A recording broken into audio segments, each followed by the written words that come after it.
This is basically a special piece of glass that can be used to make a hologram. So this piece of glass is not an ordinary piece of glass. It is coated with a photopolymer material that is very sensitive to the light. When this photopolymer interact with light, it could create the grains in the size of nanometers. The tiny grains that are produced inside this material basically acts as a scattering object that can scatter light. The collective scattering of all the grains inside this material can create an interference pattern that can reproduce an image of an object. To see the image of an hologram recorded into this material, you need to shine a light on it. For example, right now, you cannot see anything on it. It's just transparent. But when I shine the white light on it, you can see that there is an image of an Eiffel Tower when you look at it from the bottom. And the image has a green color.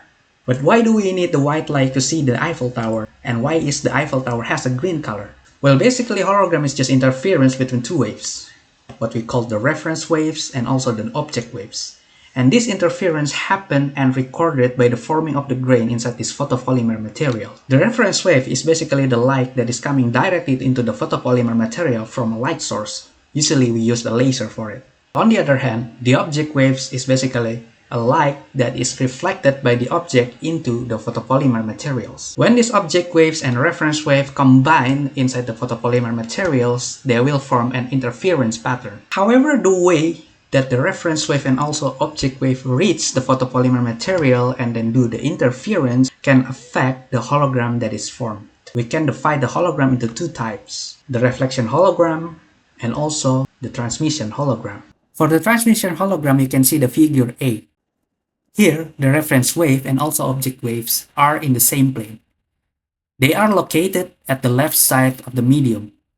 The reference wave can interact with the objects, and the object can reflect the light into the medium.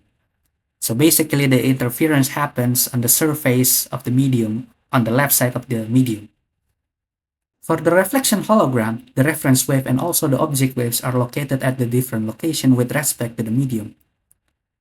Here, the reference wave is coming from the left, while the object wave is coming from the right. The reference wave can penetrate the medium and then reach the object, which then the object will reflect back into the medium. So here, the interference will happen inside the volume of the medium. The hologram of Eiffel Tower that I showed to you before, it is classified as a reflection hologram because it is formed from the reflection of an Eiffel Tower from the bottom part. To make this hologram, we put a miniature of an Eiffel Tower on top of this glass, and then we shine a green laser from the bottom. This green laser acts as a reference beam.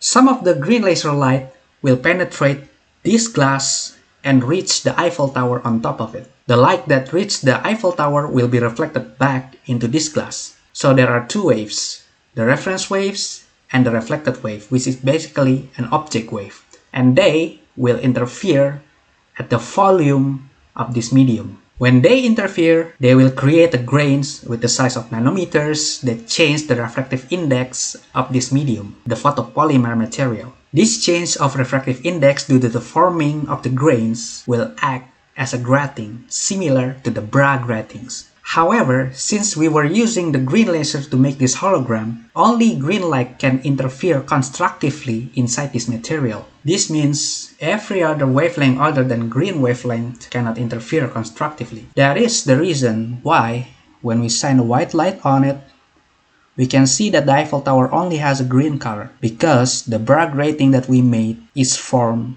from the green wavelength diffraction. So the interference pattern is produced by the diffraction of the green light, while all the other wavelength other than green light is just passing through this material. That's why we cannot see them. That's all for this video.